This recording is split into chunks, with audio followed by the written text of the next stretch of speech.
नमस्कार, विशेष समाचारों में आप सभी का स्वागत है। मैं हूं जया सिन्हा, मेरे साथ हैं शरद। आइए शुरुआत करते हैं इस वक्त की सुर्खियों के साथ।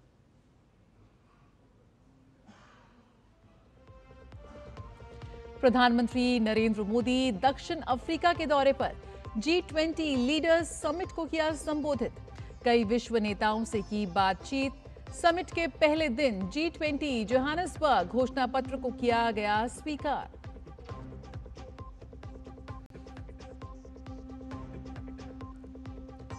अंतर्राष्ट्रीय हथियार तस्करी रैकेट का भांडाफोड़। दिल्ली में पकड़ा गया पाकिस्तान से भेजे गए हथियारों का जखीरा। 4 गिरफ्तार।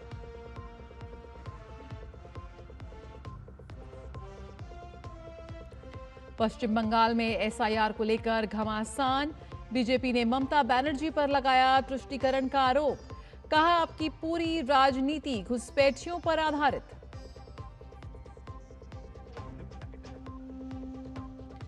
आंध्र प्रदेश दौरे पर राष्ट्रपति द्रौपदी मुर्मू श्री सत्य साई बाबा के शताब्दी समारोह में हुई शामिल। कहा, राष्ट्र निर्माण में देश भर की आध्यात्मिक संस्थाएं निभा सकती हैं महत्वपूर्ण भूमिका।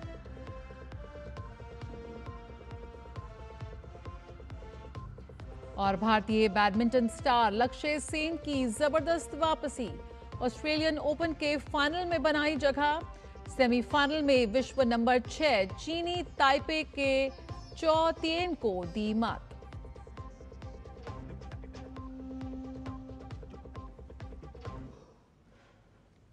प्रधानमंत्री नरेंद्र मोदी ने दक्षिण अफ्रीका के जोहानिसबर्ग में G20 लीडर्स समिट के पहले सत्र को संबोधित किया। इससे पहले पीएम का सम्मेलन स्थल पहुंचने पर गर्मजोशी से स्वागत हुआ। राष्ट्रपति सिरिल रामाफोसा ने पीएम का अभिनंदन नमस्ते कर किया। पीएम ने सम्मेलन में जुटे कई विश्व नेताओं से बातचीत भी की। पीएम की ब्राजील के राष्ट्रपति लूला दा सिल्वा, अबुधाबी के क्राउन प्रिंस खालिद बिन मोहम्मद बिन जायद, दक्षिण कोरिया के राष्ट्रपति ली जे म्यांग और इटली की प्रधानमंत्री जॉर्जिया मेलोनी के साथ साथ कई देशों के नेताओं से मुलाकात हुई। इस बार का G20 शिखर सम्मेलन कई मायनों में खास है। अफ्रीका में आयोजित होने वाला ये पहला G20 शिखर सम्मेलन है। 2023 में भारत की G20 की अध्यक्षता के दौरान अफ्रीकी संघ G20 का सदस्य बना था। इस वर्ष के G20 का विषय एकजुटता, समानता और स्थिरता है। G20 लीडर्स समिट के पहले दिन जोहानिसबर्ग घोषणा पत्र स्वीकार कर लिया गया है। G20 लीडर्स समिट के पहले सत्र को संबोधित करते हुए प्रधानमंत्री ने कुछ कार्य योजनाओं का प्रस्ताव रखा। इनमें G20 वैश्विक पारंपरिक ज्ञान भंडार पहल शामिल है। पीएम ने इस संबंध में समृद्ध भारतीय परंपरा को रेखांकित किया। पीएम ने कहा कि इससे हमें अपने सामूहिक ज्ञान को बेहतर स्वास्थ्य और कल्याण की दिशा में आगे बढ़ाने में मदद मिलेगी। पीएम ने भारत की G20 अध्यक्षता में अफ्रीकी संघ को स्थायी सदस्य बनाए जाने का जिक्र किया। पीएम ने वैश्विक प्रगति के लिए अफ्रीका की प्रगति को अत्यंत महत्वपूर्ण बताया। पीएम ने कहा कि भारत हमेशा अफ्रीका के साथ एकजुटता से खड़ा रहा है। पीएम ने G20 अफ्रीका कौशल गुणक पहल का प्रस्ताव रखा। पीएम ने कहा कि हमारा सामूहिक लक्ष्य अगले दशक के भीतर अफ्रीका में 10 लाख प्रामाणिक प्रशिक्षक तैयार करना होना चाहिए। प्रधानमंत्री ने एक G20 वैश्विक स्वास्थ्य सेवा प्रतिक्रिया दल के गठन का भी प्रस्ताव रखा। पीएम ने कहा कि हमारा प्रयास G20 देशों के प्रशिक्षित चिकित्सा विशेषज्ञों की टीमें बनाना होना चाहिए, जो किसी भी आपात स्थिति में तुरंत तैनाती के लिए तैयार रहें। पीएम ने अपने संबोधन में मादक पदार्थों, आतंकवाद के गठजोड़ का मुकाबला करने के लिए G20 पहल का भी प्रस्ताव रखा। इसका उद्देश्य इस खतरनाक गठजोड़ को तोड़ना है। केंद्र सरकार ने एक ऐतिहासिक कदम उठाते हुए देश की 4 श्रम संहिताओं को लागू कर दिया है। सरकार के इस ऐतिहासिक फैसले का हर तरफ स्वागत हो रहा है। मुंबई के लोगों का क्या कहना है, आइए सुनते हैं। शासन ने जो निर्णय लिया है, एक जैसा किमान वेतन मिलना चाहिए, वो मिलने वाला है। जो भी उन्होंने निर्णय लिया हुआ है, वो ऐतिहासिक निर्णय है। हम उनका मनपूर्वक स्वागत करते हैं। जो सोशल रिफॉर्म है, उससे सोशल सिक्योरिटी की वजह से ये जो श्रमजीवी लोग हैं, हमारे यहाँ के श्रम करते हैं, उसके लिए बहुत अच्छा निर्णय लिया है। केंद्र शासन का, मोदी सरकार का सही निर्णय है आने वाले दिनों के लिए। जो हमारे कामगार बांधव है, जो हमारे उनके जो परिवार है, उनको ESIC का लाभ मिलने वाला है। पहले क्या होता था कि एक कारखाने में अगर 10 लोग थे, 10 के ऊपर, तभी वो ESIC का लाभ मिलता था, लेकिन अब ऐसा नहीं होने वाला है। और ये केंद्र सरकार ने जो लिया है, उसमें निर्णय से एक बहुत बढ़िया निर्णय है। बेनिफिट्स वर्कर्स को होंगे, साथ में जो लेडीज़ है तो उनको भी जेंट्स जितनी ही सैलरी मिले, ये एक बहुत अच्छा प्रावधान किया है ताकि जो लेडीज़ एंड जेंट्स इसमें भेदभाव ना हो। आज तक हमारे बारे में किसी ने सोचा नहीं था। कल से जो कायदा आ गया वो हमारे लिए बहुत अच्छा हो गया। इस मतलब जो कायदा आया उसका हम स्वागत करते हैं। ये निर्णय डिक्लेयर किया है, उसके वजह से हमें बहुत सुकून मिल रहा है। आगे जाके हम भले वर्कर हो, हम समाज में सिर ऊंचा रख के रह सकते हैं। सरकार हमें PF, ESI या तत्सम इंश्योरेंस वगैरह जो सुविधाएं उपलब्ध करने की बोल रहे हैं, उसका हम अच्छे से स्वागत करते हैं। देश भर में नई श्रम संहिता लागू हो चुकी है। नए लेबर लॉ सभी श्रमिकों के लिए लाभदायक होंगे। अब देश भर में एक ऐसा न्यूनतम वेतन, समय पर सैलरी, महिलाओं के लिए सुरक्षित नाइट शिफ्ट और समान वेतन जैसे प्रावधान लागू होंगे। ओला, उबर, स्विगी, जोमैटो से जुड़े श्रमिकों को भी सामाजिक सुरक्षा मिलेगी। देश के कोने कोने में लोग खुश हैं और सरकार की तारीफ कर रहे हैं। राजस्थान के बीकानेर के श्रमिकों ने भी प्रधानमंत्री मोदी को धन्यवाद दिया और इस फैसले की सराहना की। नरेंद्र मोदी प्रधानमंत्री साहब को धन्यवाद देना चाहता हूं कि श्रमिक अधिकार का जो नया नियम लगाए, उनके लिए मोदी जी ने सर्वबंधु सुखिना सर्वे संतु निरामय का पालन किया है। सरकार द्वारा जो निर्णय किया है बहुत अच्छा है और मैं इसका समर्थन करता हूँ। मोदी जी का एक अच्छा कदम है। तो वेतन के बारे में जो इन्होंने एक प्रयास किया है, अच्छा प्रयास है। दिल्ली क्राइम ब्रांच ने पाकिस्तान की खुफिया एजेंसी ISI से जुड़े एक हथियार तस्करी गिरोह का भंडाफोड़ किया है। रोहिणी इलाके से आज 10 ऑटोमेटिक पिस्टल, 90 से ज्यादा जिंदा कारतूस बरामद किए गए, जिनमें 5 पिस्टल तुर्की मेड, 3 चाइना मेड हैं। इन हथियारों के बड़े जखीरे के साथ 4 लोगों को भी गिरफ्तार किया गया। चारों की पहचान अजय, मनदीप, दलविंदर और रोहन के तौर पर हुई है।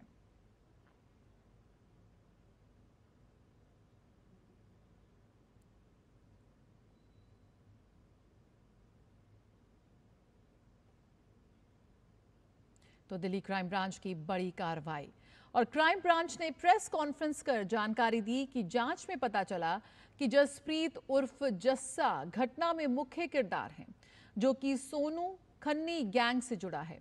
जस्सा पाकिस्तान के हथियार तस्करों के संपर्क में था और उनको ऑर्डर करता था और फिर अपने साथियों के जरिए हथियारों को आगे गैंग्स को सप्लाई करता था।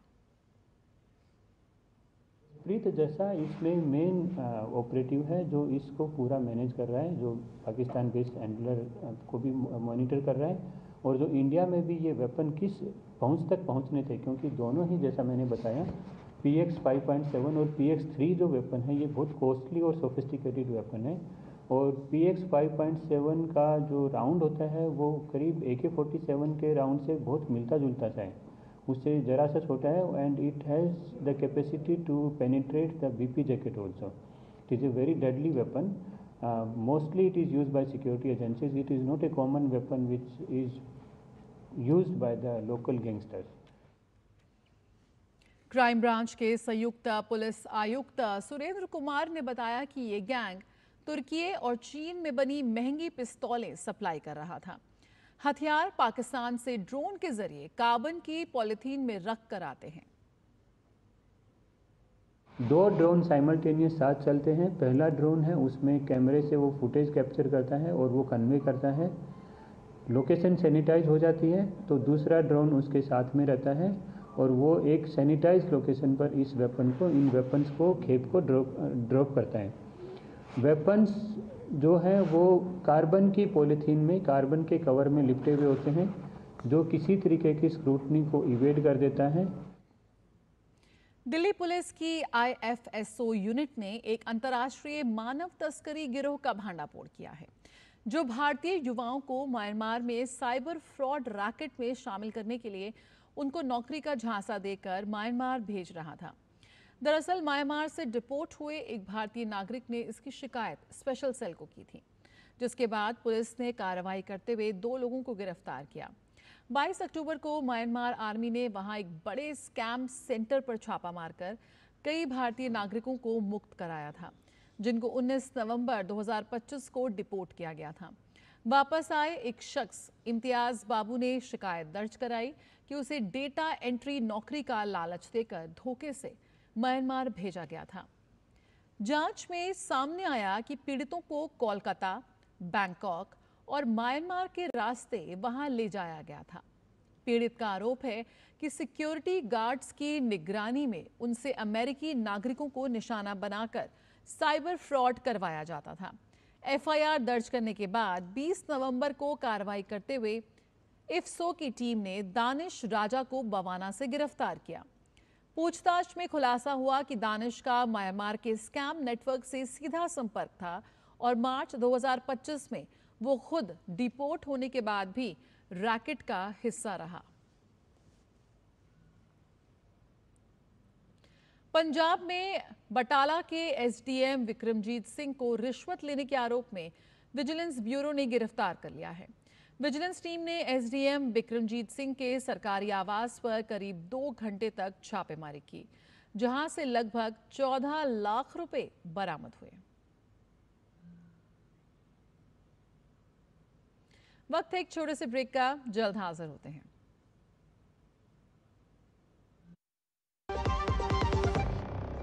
जब धरती चीर कर निकलता है लोहे का पत्थर और मिलता है मोंगिया के जोश से, फिर तपता है, पिघलता है और बनता है फौलाद। अब होता है सरिया सारी खूबियों के साथ। मोंगिया स्टील, मजबूत देश का मजबूत सरिया। LIC युवा प्रोफेशनल्स के लिए लाए हैं नव जीवन श्री। करें नियमित प्रीमियम का भुगतान, जीवन बीमा का आनंद लें। प्राप्त करें प्रीमियम के प्रतिशत पर गारंटीकृत एडिशंस। अपने वित्तीय लक्ष्यों के अनुरूप मैच्योरिटी पर गारंटीकृत धनराशि पाएं। मौजूदा पॉलिसी धारकों के लिए आकर्षक अतिरिक्त लाभ। आज ही खरीदें। चुनाव आयोग ने मतदाता सूची के विशेष गहन पुनरीक्षण SIR फेज 2 के तहत 22 नवंबर 2025 को दोपहर 3 बजे तक की प्रगति रिपोर्ट जारी की है, जिसके अनुसार 12 राज्यों और केंद्र शासित प्रदेशों में वितरण के लिए निर्धारित कुल मतगणना प्रपत्रों में से 99% यानी कि 50.45 करोड़ मतगणना प्रपत्र वितरित किए जा चुके हैं। वहीं 33% यानी 17 करोड़ मतगणना प्रपत्रों के डिजिटलीकरण का काम पूरा हो चुका है। गोवा और लक्षद्वीप में पहले ही 100% मतगणना प्रपत्र वितरित किए जा चुके हैं, जबकि राजस्थान, गुजरात, मध्य प्रदेश और उत्तर प्रदेश जैसे बड़े राज्यों में भी वितरण दर 99% से अधिक है। मतगणना प्रपत्रों के डिजिटलीकरण में 77.30% के साथ लक्षद्वीप पहले और 65.39% के साथ गोवा दूसरे स्थान पर है। केरल में 10.58% फॉर्म के डिजिटलीकरण का काम पूरा हो चुका है। 4 नवंबर से शुरू हुई मतदाता सूची के गहन पुनरीक्षण की प्रक्रिया 4 दिसंबर तक चलेगी। पश्चिम बंगाल में SIR पर विवाद थमने का नाम नहीं ले रहा। भाजपा नेता गौरव भाटिया ने कहा कि पश्चिम बंगाल में जब से SIR की प्रक्रिया शुरू हुई है, तब से हजारों की संख्या में बांग्लादेशी घुसपैठिया देश छोड़कर भाग रहे हैं। घुसपैठियों को भागते देख एक और जहां पूरा देश प्रसन्न है, वहीं ममता बनर्जी दुखी हैं। वह कह रही हैं कि जिन बांग्लादेशी घुसपैठियों को हमने पाला पोसा, फर्जी वोटर कार्ड बनवाया, अब वे चुनाव से ठीक पहले भाग रहे हैं। घुसपैठिए वापस अपने देश की तरफ लौट रहे हैं, तब भारतीय खुश थे। लेकिन ममता बनर्जी आंखों में नमी लिए, दुख, चिंतित और बड़ी व्यथित दिखाई दी। और ये ऐसा इसलिए है क्योंकि ममता बनर्जी सोच रही है, मैंने तुम्हें पाला पोसा, झूठे प्रमाण पत्र दिए कि समय आएगा तो ये घुसपैठिए मेरे लिए वोट करेंगे, लेकिन अब जब चुनाव का समय है तो तुम जा रहे हो। गौरव भाटिया ने कहा कि ममता बनर्जी हमेशा मुस्लिम तुष्टीकरण से पश्चिम बंगाल की सत्ता प्राप्त करती रही हैं। उनकी सारी नीतियां सनातन विरोधी रही हैं। इसलिए एक और जहां अयोध्या में भगवान राम का भव्य मंदिर का निर्माण हुआ और अब वहां ध्वजारोहण कार्यक्रम हो रहा है, तो वहीं टीएमसी नेता 6 दिसंबर को पश्चिम बंगाल में बाबरी मस्जिद बनाने की बात कर रहे हैं। भव्य राम मंदिर जो अयोध्या में है, उस पे पताका फहराई जा रही है, लेकिन ममता बनर्जी के इशारे पर उनके नेता हुमायूं कबीर कह रहे हैं 6 दिसंबर को पश्चिम बंगाल में बाबरी मस्जिद बनाएंगे, इसका निर्माण होगा। तो ये पूछा जाएगा, संविधान में ममता बनर्जी की आस्था नहीं है। वो एनआरसी जब लागू होता है तो कहती हैं कि एनआरसी हुआ तो देश में गृह युद्ध हो जाएगा।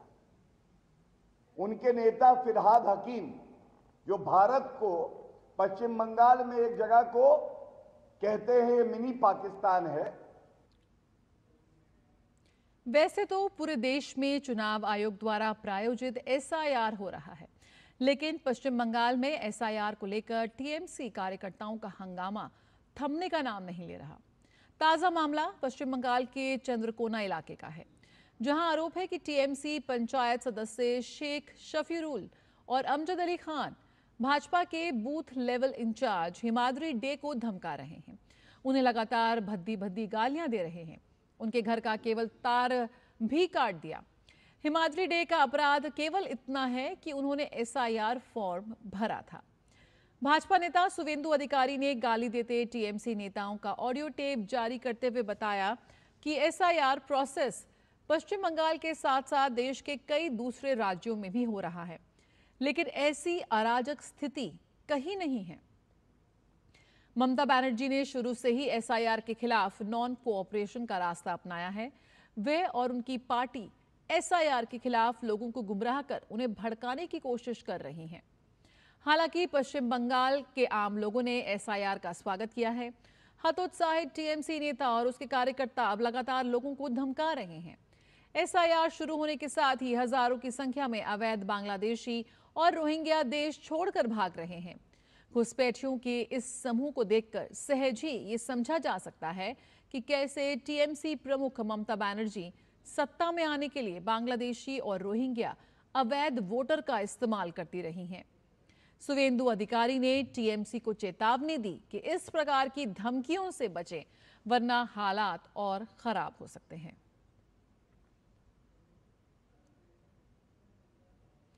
केंद्रीय मंत्री जीतन राम मांझी ने कांग्रेस के वोट चोरी वाले बयान पर कहा है कि वे हमेशा वोट चोरी की बात करते हैं। उन्होंने बिहार में भी कई यात्राएं की थी, लेकिन बिहार की जनता ने उन्हें नकार दिया है। उन्हें इससे सबक लेना चाहिए। वोट चोरी की बात उनका एक जुमला बन गया है। कांग्रेस वाले लोगों ने तो एक रट लगाया है, वोट चोरी की बात सदा वो करते हैं। तो रामलीला मैदान में करें या जहाँ करें, बिहार में भी तो कई यात्राएं की थी बहुत दिनों तक, लेकिन बिहार के लोग तो नकार दिया। एसआईआर के नाम पर, वोट चोरी के नाम पर ही तो लोग यहाँ पर आंदोलन किए थे। अगर उनकी बात की मान्यता बिहार के लोग देते तो शायद इतनी बड़ी विक्ट्री नहीं होती। तो इससे उन लोगों को सबक लेना चाहिए। अगर वोट चोरी का मामला होता तो जरूर कहीं न कहीं कोई कमी होती, लेकिन वो तो कमी होती नजर नहीं आई है। तो उन लोगों का वोट का चोरी करना एक जुमला बन गया है।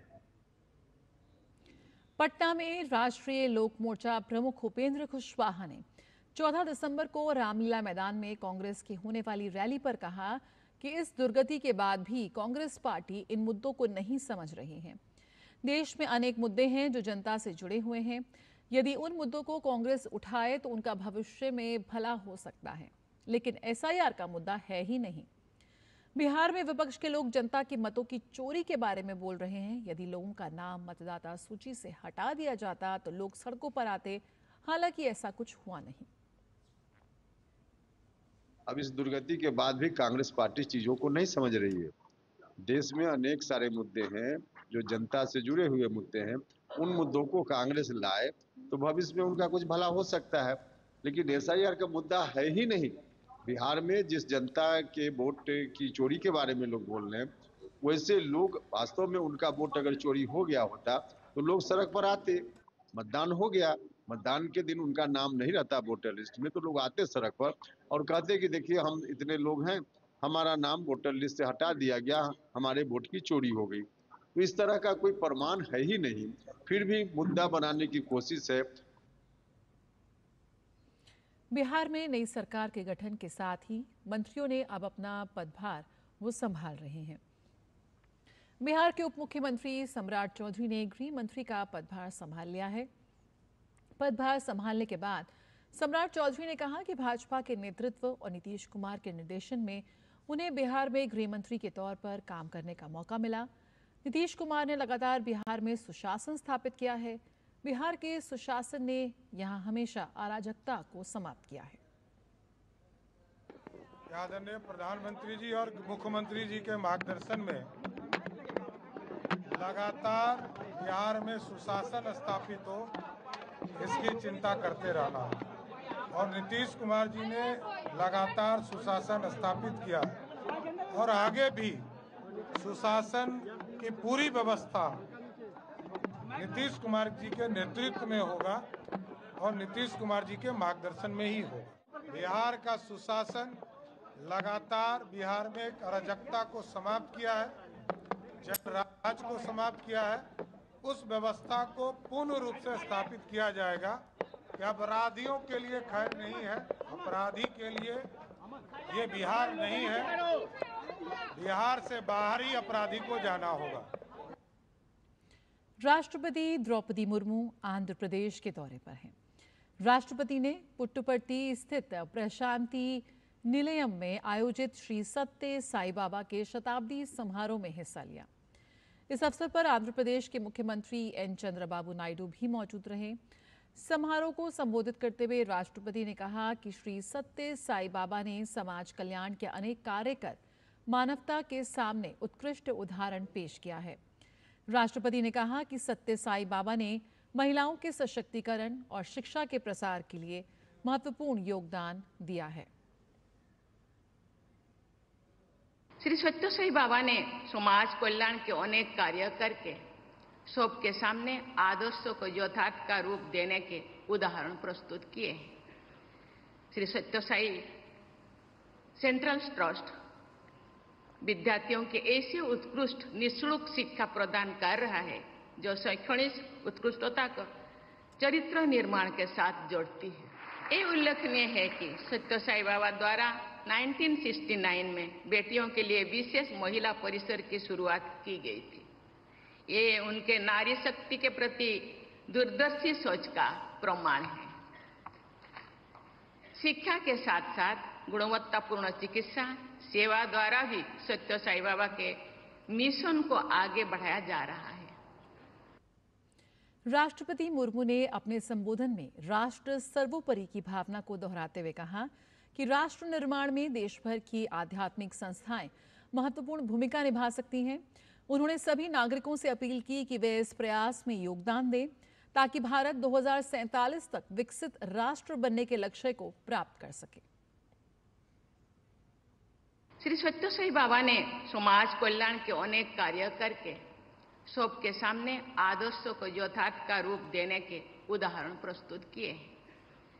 श्री सत्य साई सेंट्रल ट्रस्ट विद्यार्थियों के ऐसे उत्कृष्ट निःशुल्क शिक्षा प्रदान कर रहा है जो शैक्षणिक उत्कृष्टता को चरित्र निर्माण के साथ जोड़ती है। ये उल्लेखनीय है कि सत्य साई बाबा द्वारा 1969 में बेटियों के लिए विशेष महिला परिसर की शुरुआत की गई थी। ये उनके नारी शक्ति के प्रति दूरदर्शी सोच का प्रमाण है। शिक्षा के साथ साथ गुणवत्तापूर्ण चिकित्सा सेवा द्वारा भी सत्य साई बाबा के मिशन को आगे बढ़ाया जा रहा है। जम्मू कश्मीर में आज भारत तिब्बत सीमा पुलिस ITBP के 64वें स्थापना दिवस के अवसर पर समारोह का आयोजन किया गया। इस कार्यक्रम में केंद्रीय गृह राज्य मंत्री बंदी संजय कुमार मुख्य अतिथि के रूप में शामिल हुए। पर्वतीय सीमाओं की सुरक्षा के लिए जानी जाने वाली ITBP जवानों ने इस अवसर पर कई प्रस्तुतियां दी।